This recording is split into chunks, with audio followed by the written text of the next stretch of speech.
나 여호와는 변하지 아니하나니 그러므로 야곱의 자손들아 너희가 소멸되지 아니하느니라. 아멘.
아멘. 감사합니다. 전하는 소식 먼저 듣도록 하겠습니다. 우리 영유아부가 오늘 여름 성경 학교 하기로 돼 있었는데 이 아이들이 많이 지금 아프고 있습니다. 입원도 하고 뭐 이렇게 해서 이번 주는 도저히 어렵겠다 생각을 해서 다음 주 한 주 수년하기로 우리 부모님들하고 다 의논이 돼서 그렇게 됐습니다. 우리 아이들 이제 잘 나아서 다음 주일에는 성경학교 제대로 할 수 있도록 이렇게 기도해 주시면 감사하겠습니다. 같이 또 따로 수련회 8월 5일에서 7일까지 수요일까지 강원도 삼척문암교회에서 지금 한참 준비 중에 있습니다. 날씨도 주관해 주시고 또 오가는 길 안전하게 해주시고 또 행복한 시간이 될 수 있도록 또 쉼이 있는 시간이 될 수 있도록 기도해 주시면 감사하겠습니다. 예, 우리 박준영 테너 기억하시죠? 예쁘게 잘생긴 우리 테너가 이 광야 극단에 지금 들어가 있어요. 거기서 뮤지컬 배우로 활동을 하고 있는데 그 아빠라고 하는 아바라고 하는 줄 알았더니 아빠더라고요. 그 아빠라고 하는 뮤지컬 공연을 그 압구정 로데오에 가면 광야 시어터가 있습니다. 그래서 지금 공연 중인데 지난 금요일에 갔다 왔습니다. 그래서 멋지게 아무튼 최선을 다해서 공연하는 모습 보고 왔는데 또 우리 특성 주자니까 좀 관심을 가지고 또 잘 좀 지원하고 든든하게 후원도 좀 할 수 있었으면 좋겠습니다. 다녀와서 이렇게 사진을 올려드리겠습니다. 그동안 수고하셨던 우리 일부 반주자가 오늘부로 사임을 하시고 또 다른 계획을 가지고 또 앞으로 이제 가시게 됐는데 그동안 수고해 주셔서 굉장히 감사합니다. 그냥 그 자리에 일어나서 인사 한번 하고 박수 한번 치고 예. 수고 많이 했습니다. 예. 오늘 주회전에 오신 우리 성도님들과 영상을 통해서 예배 참여하시는 모든 분들에게 주께서 주시는 은혜가 함께 하시기를 간절히 소망합니다. 그 모건 하우절이라고 하는 분이 불변의 법칙이라고 하는 보기 드물게 좋은 책을 근자에 출간을 했습니다. 우리 3부 예배 때는 이미 한번 이 책을 인용을 했습니다만은 이 책에서 그 합리적 낙관론자라고 하는 새로운 개념을 자기가 명명하겠다. 새로운 낙관론자 이렇게 해서 그 개념을 소개를 하고 있습니다. 사람이 살아가는 것은 긴 인생을 사는 거잖아요. 그러니까 긴 인생을 별의별 일을 겪으면서 잘 살아나가야만 그 인생을 성공적으로 살아갈 수 있게 되는데 극단적인 비관론자는 그 인생에 좋은 결실을 거둘 수가 없고요. 당연하겠죠. 근데 극단적인 낙관론자도 좋은 결실을 거둘 수 없다는 거예요. 그래서 합리적인 낙관론자만이 좋은 결실을 거둘 수 있다. 뭐 비관론이야 우리가 그렇다고 치고 낙관론 겪어보시지 않았습니까? 잘 될 거라고, 무조건 잘 될 거라고, 잘 될 거라고. 잘 되는 거 보셨냐고요. 그렇게 해서 잘 되면 뭐 다 잘 된다, 잘 된다, 잘 된다고만 하지. 그리고는 아무것도 하는 게 없어요. 그럼 무조건 다 잘 된대요. 얼마나 사람을 지치게 합니까? 그렇게 될 수는 없는 거죠. 그래서 이번에 아주 멋진 통찰을 했습니다. 대비는 준비는 비관론자처럼 해야 된다. 그런데 꿈은 낙관론자처럼 꿈을 꿔야 된다. 그렇게 아주 깊은 통찰을 얘기를 해서 이 개념을 합리적 낙관론자다 이렇게 설명을 해놨고요. 이제 빌 게이츠를 예로 들었습니다. 이제 초창기 사업을 할 때 그렇게 현찰을 많이 쌓아놓았대요. 그래서 주변 사람들이 얘기를 했답니다. 쓸 때도 당장 많은데 왜 그렇게 많은 현찰을 이렇게 쌓아놓고 있냐고 그걸 뭐 좀 굴려서 투자를 하든지 이렇게 해야지 법적 의무금 말고도 이렇게 현찰을 많이 쌓아놓으면 어떡하느냐 그랬더니 이분이 뭐라고 얘기를 했냐면 우리 직원들 대부분이 나보다 나이가 많고 가정도 있고 사업이라고 하는 것은 한순간에도 무너질 수 있는 건데 그러면 나야 괜찮지만 이 우리 직원들을 어떻게 하냐고 이 직원들 책임져야 되지 않겠냐고 그래서 그렇게 현찰을 쌓아놨다고 그래요. 그러니까 직원들이 신뢰하겠죠. 그리고 안 떠나겠죠. 그러니까 그런 방법을 통해서 그 성품이 그렇고 생각이 그러니까 좋은 사람이 계속 모여서 뭐 여전히 지금도 그 이 사업 분야는 승승장구하고 있지 않습니까? 온갖 어려움이 있지만 어쨌든 대비는 비관론자처럼 하고 꿈은 낙관론자처럼 꿔라. 아주 그 깊은 통찰입니다. 핵심은 뭐냐면 지치지 말아야 된다는 거예요. 안 지쳐야 됩니다. 내가 안 지쳐야 돼요.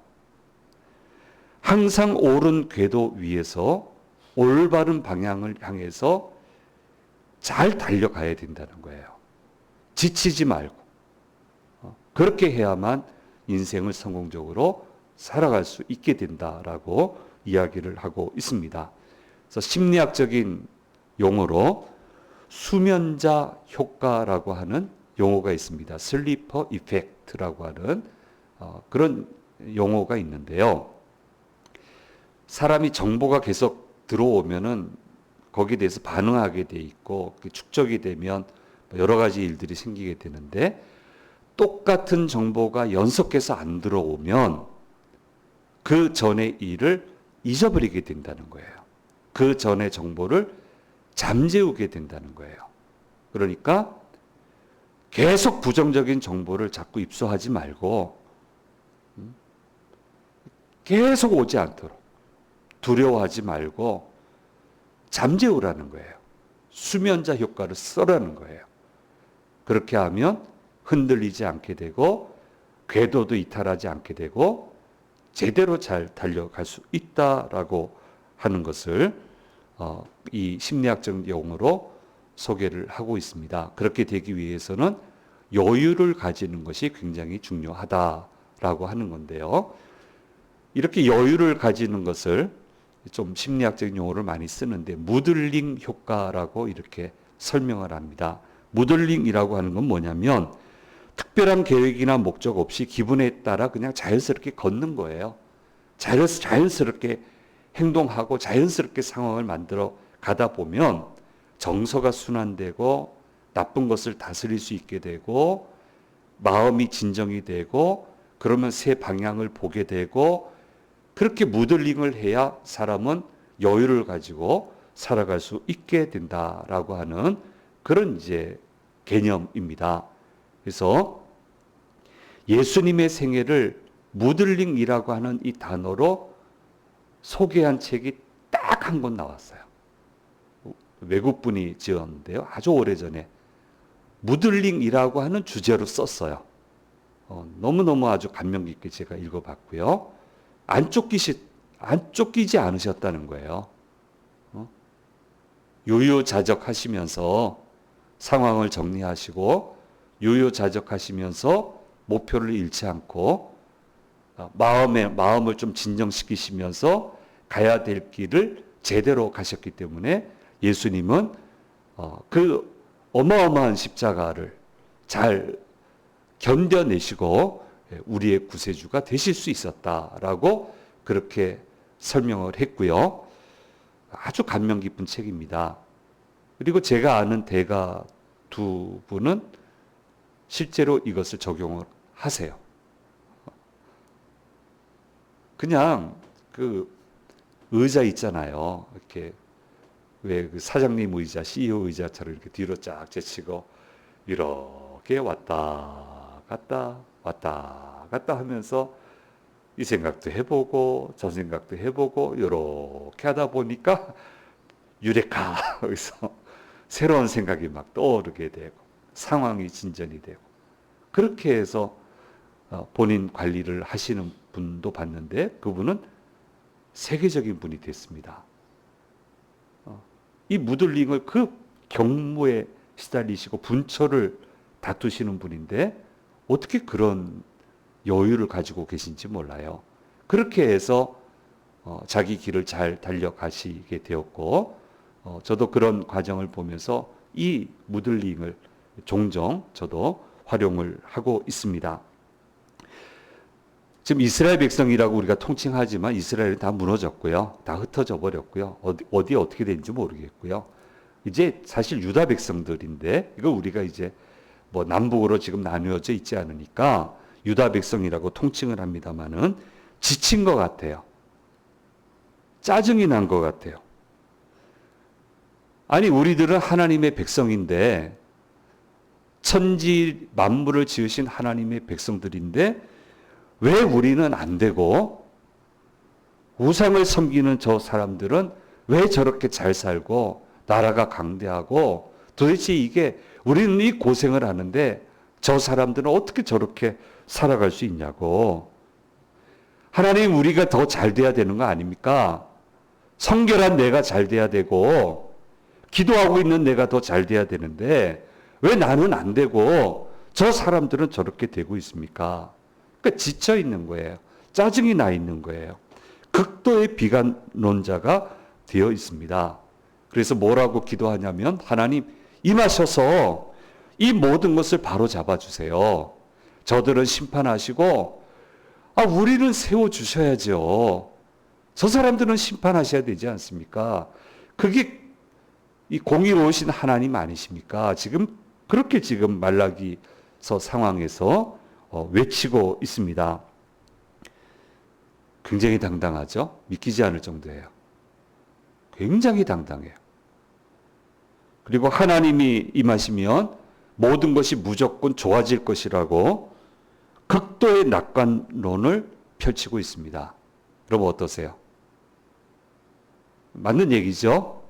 주께서 임하시면 모든 게 평정이 되고 아름다운 세계가 펼쳐져요. 이거 맞는 얘기예요. 그런데 선행 조건이 있어요.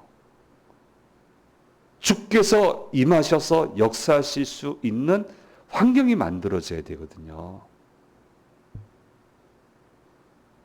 짜증내는데 역사 일어났습니까?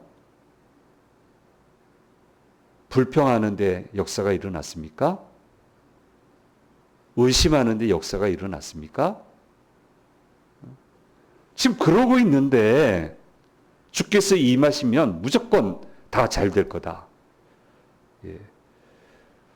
천만의 이야기입니다.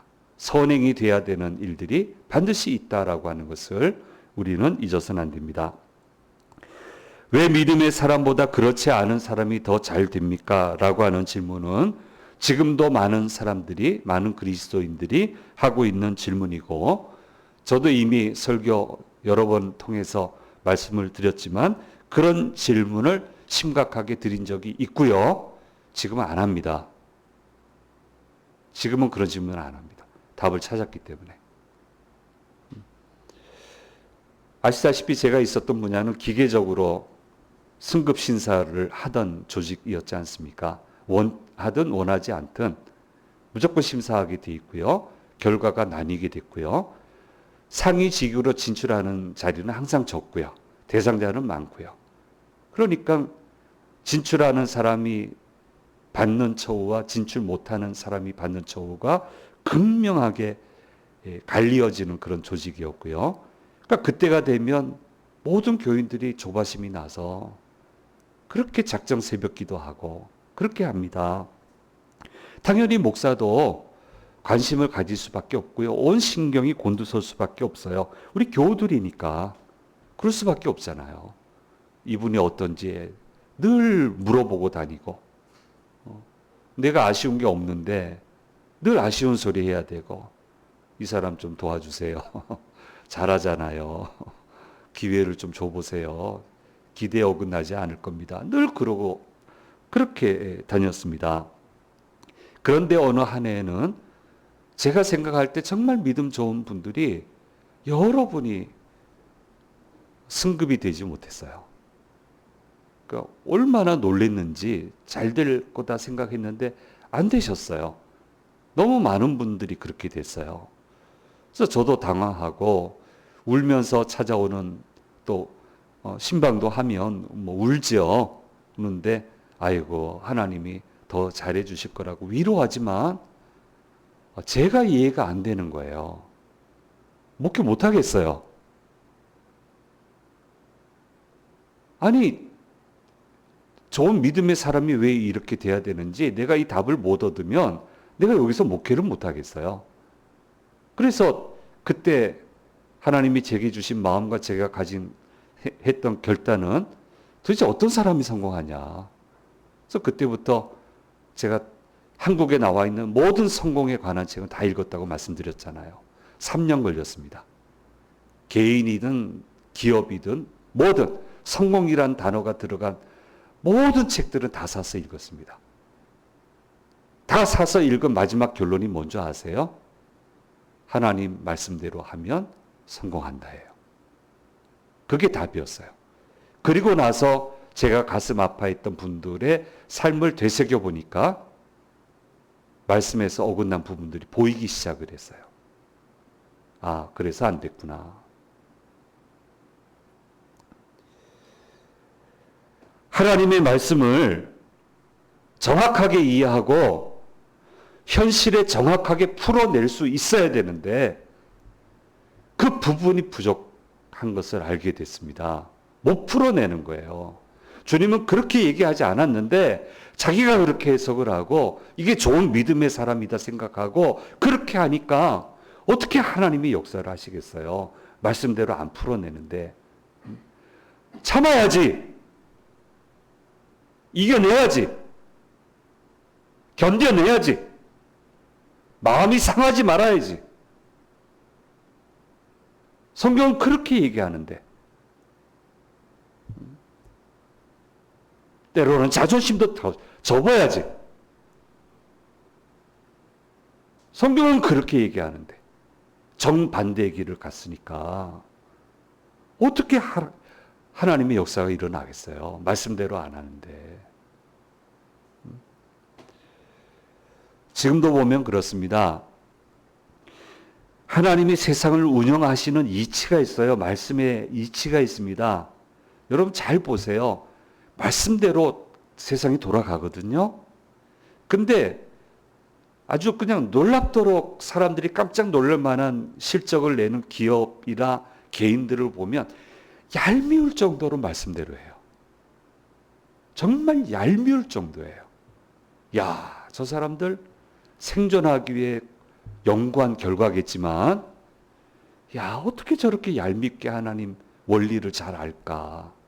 어떻게 저렇게까지 할까? 그러니까 저거는 성공해도 할 말 없다. 아이고 우리 예수 믿는 사람들이 좀 얄밉도록 저렇게 하면 좋겠는데 그런 생각을 해보곤 합니다. 지금 이스라엘 사람들을 보세요. 얼마나 답답해요. 하나님의 길에서 얼마나 멀어져 있습니까? 이걸 깨닫지 못하고 원망하고 불평하고 극도의 낙관론만을 펼치고 있습니다. 잘 될 거야, 잘 될 거야. 뭐가 잘 돼요? 말씀에서 떠나 있는데. 그렇습니다. 하나님이 임하시면 놀라운 일이 일어나게 됩니다. 그러나 그렇게 되기 위해서는 하나님이 임하셔도 탈이 나지 않는 구조가 먼저 만들어져 있어야 되는 거예요. 그런데 이스라엘 가운데 지금 구조가 그렇게 돼 있지 않아요. 죄가 베이스 돼 있잖아요. 그렇게 어려서부터 결혼해서 고생한 아내의 피눈물 흘리게 하고 있는데 피눈물 흘리게 해놓고 뻔뻔하게 하나님 역사해달라고. 그게 되냐 말이에요. 제사장들은 어떻습니까? 아주 엉터리로 하나님께 제사를 드리고 있습니다. 이 제사를 드림으로 새로운 길이 열리는 게 아니고 오히려 죄가 더해지는 그런 제사를 드리고 있는데 극도의 낙관론 얘기한다고 그게 되냐 말이에요. 그래서 얘기하십니다. 니들 원하는 대로 내가 임할게. 근데 너희 생각하고는 좀 틀릴 거다. 얘기하시는 거예요. 주께서 임하실 거라는 거예요. 임하시기 전에 사자를 보내서 주께서 임하시게 될 준비를 하게 될 것인데 될 것이라고 얘기합니다. 왜냐하면 죄가 베이스 된 곳에 주께서 임하시면 우리 죽어요. 살 수가 없어요. 하나님이 거룩하면 우리 감당을 못해요. 그러니까 감당할 수 있는 구조를 먼저 만드시겠다는 거예요. 그래서 사자를 먼저 보내겠다라고 얘기하시는데 이거를 이제 과감한 분은 신약으로 가져와서 세례 요한이다 이게. 그리고 그 다음에 예수님이 오신 거다. 이렇게 설명하는데 이건 너무 극단이고 어쨌든 주께서 임하실 때는 항상 먼저 준비시키는 과정이 있었어요. 이게 전체적인 흐름이니까 그렇게 우리가 이해를 하면 되는데요. 어떤 준비를 하느냐? 철저히 회개케 하는 일이 먼저 있게 될 것이다 라고 하는 것을 얘기하고 있습니다. 오늘 말씀에 금을 연단하는 자의 불과 표백하는 자의 잿물과 같을 것이다 라고 이야기하고 있는데요. 불이라고 하는 것은 정죄하는 겁니다. 불순물을 태우는 거예요. 죄를 태워버리고요. 잿물, 보리트라고 하는 것은요, 죄를 씻는 영적인 정화, 물로 씻어서 더러운 것은 흘려보내는 것을 얘기하는 거예요. 정화시키시겠다는 거예요. 자기들이 지은 죄를 모른 척하고 넘어가서 원하는 복을 주시는 게 아니고 그 죄를 먼저 정결케 하실 것이라고 얘기하고 있는데 이게 정말 쉽지 않습니다. 참 고통이 따릅니다. 너희 생각과 같지 않을 거다. 그 고통이 있을 텐데 그 고통을 잘 견뎌내고 죄를 잘 씻어내야 된다. 그런데 너희가 그렇게 원하니까 갑자기 그날이 임하게 될 것이다 라고 얘기하고 계십니다. 그래서 말라기는 뭐 심판의 메시지도 되지만 다시 한번 호소하는 메시지라고 제가 말씀을 계속 드리고 있는데, 내가 임할 테니까 정결케 좀 하자. 역사를 만들어내자.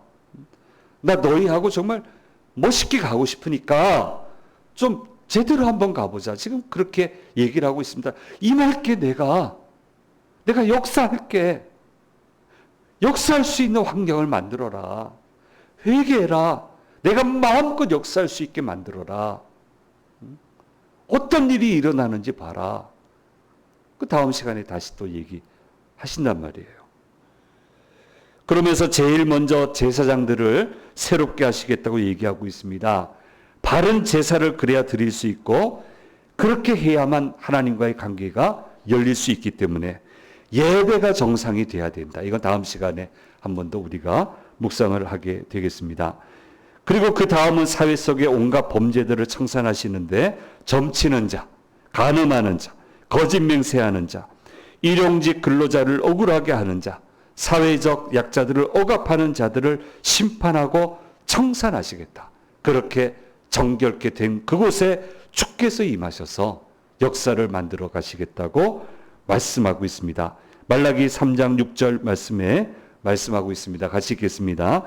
나 여호와는 변하지 아니하나니 그러므로 야곱의 자손들아 너희가 소멸되지 아니하느니라. 절대로 너희를 놓지 않을 거다. 다시 한번 만들어 가자 라고 말씀해 주고 있습니다. 사랑하는 여러분, 주께서 임하셔야 됩니다. 이게 맞습니다. 주께서 임하셔야 돼요. 우리는 살아가면서 하나님의 도우심과 하나님의 역사하심이 절실하게 필요합니다. 그렇다면 그에 맞는 선행 조건들을 충족을 시키셔야 돼요.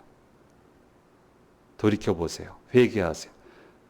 비관론자처럼 대비하세요. 꿈은 낙관론자처럼 꾸셔야 돼요.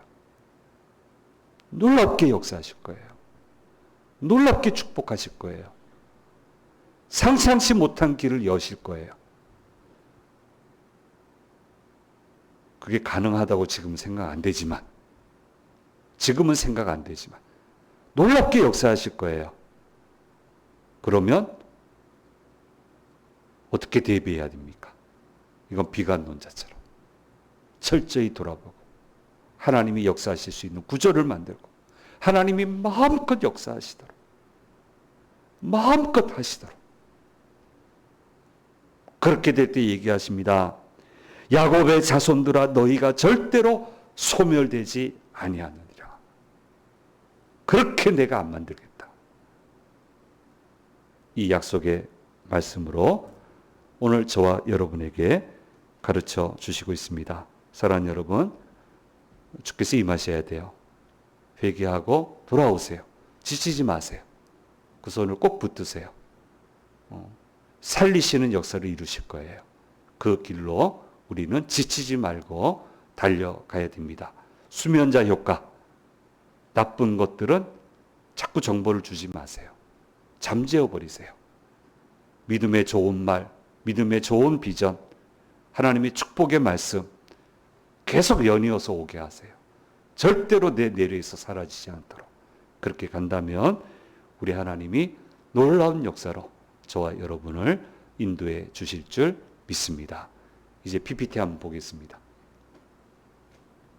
예. 하나님의 말씀대로 하면 반드시 됩니다. 이거 잊지 마세요. 반드시 돼요. 분명한 믿음과 확신을 가지세요. 예. 그 다음요. 하나님의 말씀을 정확히 이해하고 이해한 하나님의 말씀을 정확하고도 지혜롭게 내가 살아가는 현실 세계에 풀어낼 수 있어야 됩니다. 굉장히 어려운데 예배 성공하고 기도하면서 정확하게 풀어내시면 돼요. 그러니까 성령께서 인도하세요. 그렇게 하면 반드시 되는 거예요. 그리고요. 그래서 내 소원과 그 소원을 이루기 위해 내가 알고 있는 하나님의 말씀의 원리, 어떤 원리가 있는지 한번 아이들하고 뭐 티타임이 있으실 때 장성한 자녀들이라도 차 한잔 마시면서 얘기할 수 있을 때 얘기 한번 해보세요. 어떤 원리를 알고 있는지, 어떤 원리를 적용시키고 있는지. 그래서 좀 이런 거를 서로 얘기해보고 하나님의 말씀의 원리로 돌아오게끔. 그래서 하나님이 도와주셔야 되거든요. 그래서 그렇게 갈 수 있도록 서로 격려하는 그런 시간을 좀 가졌으면 좋겠습니다. 우리 주님 분명히 말씀하십니다. 야곱의 자손들아 너희가 소멸되지 아니하느니라. 기도하겠습니다. 귀하신 주님 감사합니다. 오늘 말라기서를 통해서 우리에게 들려주시는 주님의 음성을 들었습니다. 주께서 반드시 임하시겠다고 했습니다. 역사하시겠다고 했습니다. 절대로 소멸되지 않고 인생을 풍성함으로 이끌어 가시겠다고 했습니다. 먼저 정결케 하라고, 내가 마음껏 역사할 수 있도록 그 환경을 만들라고 우리에게 말씀하고 계십니다. 아버지 하나님, 성령님 저희를 도와주셔서 이렇게 환경을 잘 조성을 해서 하나님의 역사가 무한대로 만들어지고 운행되는 그런 가슴 벅찬 삶을 살아가는 저희들의 삶이 될 수 있도록 도와주시옵소서. 주께서 함께 하심을 믿고 우리 주 예수 그리스도의 이름으로 기도드립니다. 아멘.